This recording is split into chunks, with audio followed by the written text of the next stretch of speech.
Halo guys, kembali lagi bersama Amarobot. Kali ini Amarobot ingin membagikan spoiler mengenai Dragon Ball Super Chapter 87. Seperti yang Amarobot sampaikan di video sebelumnya, kita melihat Monaito ditembak oleh seseorang dari belakang. Amarobot sempat mengira bahwa mungkin itu adalah Gas atau bahkan Frieza. Tapi, tebakan Amarobot yang benar adalah itu tembakan milik Gas. Iya guys, jadi Gas kembali bangkit setelah terkapar. Tapi kali ini wujud Gas sudah seperti zombie karena semakin memaksakan diri untuk bangkit dan jadi kuat. Goku yang melihat itu kaget dan Gas langsung bilang kalau dia mendengar Granolah tidak ingin balas dendam lagi. Lalu pada gambar lain terlihat Goku dan Vegeta yang dalam wujud Ultra Instinct dan Ultra Ego diserang Gas dengan telekinesisnya. Kemudian serangan Goku dan Vegeta di halaman lain sempat membuat Gas terpental, tapi Gas berhasil mengatasi Goku dan Vegeta yang sebenarnya sudah disembuhkan oleh Monaito. Jadi ya bisa kita bayangkan kalau Gas memang saat ini lebih kuat dari mereka berdua. Dan guys, di halaman selanjutnya kita akhirnya melihat munculnya petarung terkuat di seluruh alam semesta. Ya, Frieza. Frieza tiba-tiba muncul di belakang Gas yang sedang kurus berdiri. Dan yang lebih mengagetkan lagi di halaman selanjutnya, terlihat Frieza langsung menyerang Gas yang dalam kondisi power up. Dan dapat lihat bahwa Frieza dengan mudahnya mampu mengalahkan Gas dan menyisakan tengkoraknya saja. Melihat hal ini, Elec langsung kaget ketakutan.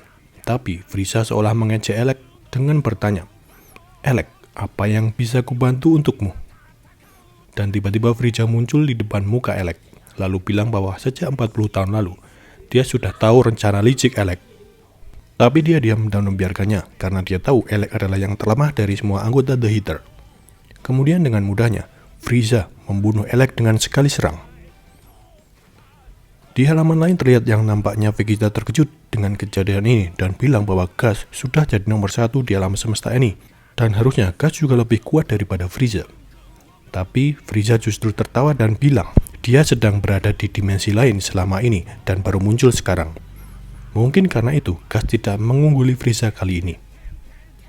Goku dan Vegeta kaget, lalu Frieza bilang bahwa dia tidak bisa terus-terusan kalah oleh para Saiyan dan perlu melakukan power up juga. Dan hal itu membuat Goku kaget. Dan tiba-tiba guys, Frieza berubah wujud. Kali ini, wujudnya hitam, dan Frieza menamainya Black Frieza.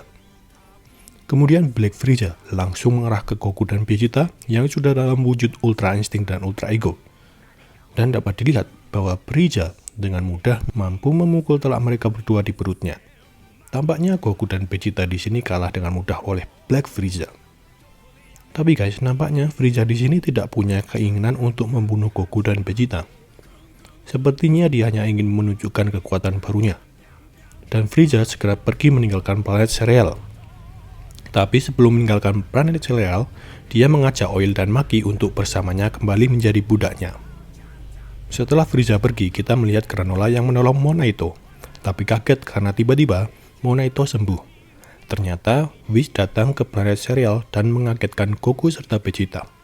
Dia nampaknya yang sudah menyembuhkan Monaito. Kemudian dapat kita lihat adegan di mana Monaito menyerahkan skuter milik Bardock pada Goku. Hingga Goku akhirnya melihat wajah Bardock di skuter itu. Sementara Vegeta berbincang dengan Granolah. Dia bilang bahwa dia sudah berutang pada Goku dan Vegeta. Lalu Vegeta bilang kalau dia ingin melawan para Saiyan lagi, datanglah ke bumi. Dan Granolah menyanggupinya serta berjanji lain waktu dia yang akan menang. Lalu terlihat Whis, Goku dan Vegeta meninggalkan planet Cereal. Di tengah jalan Goku tanya pada Whis apakah yang dimaksud Oracle Whis petarung terkuat akan muncul itu adalah Frieza. Mendengar jawaban Whis, Goku jadi merasa harus berlatih lebih serius lagi. Nah, sampai di sini akhirnya kita melihat ending dari Granolah Arc ini. Dan menurut kalian di dimensi mana Frieza selama ini berlatih hingga mendapatkan wujud Black-nya? Apa mungkin dia berlatih di Hyperbolic Time Chamber sehingga dia tidak dideteksi oleh Dragon Ball saat Granolah dan Gas meminta permohonan? Terlepas dari hal itu, sangat menarik untuk dinanti bagaimana kelanjutan Dragon Ball ke depan dengan banyaknya perubahan baru yang dimiliki para karakternya ini. Jadi bagaimana menurut kalian guys? Oh ya, untuk chapter 88 nanti akan dimulai cerita baru dan akan rilis bulan Oktober karena bulan September Dragon Ball Super Manga akan libur. Oke, sekian dulu video kali ini. Terima kasih sudah menonton dan selamat beraktivitas kembali.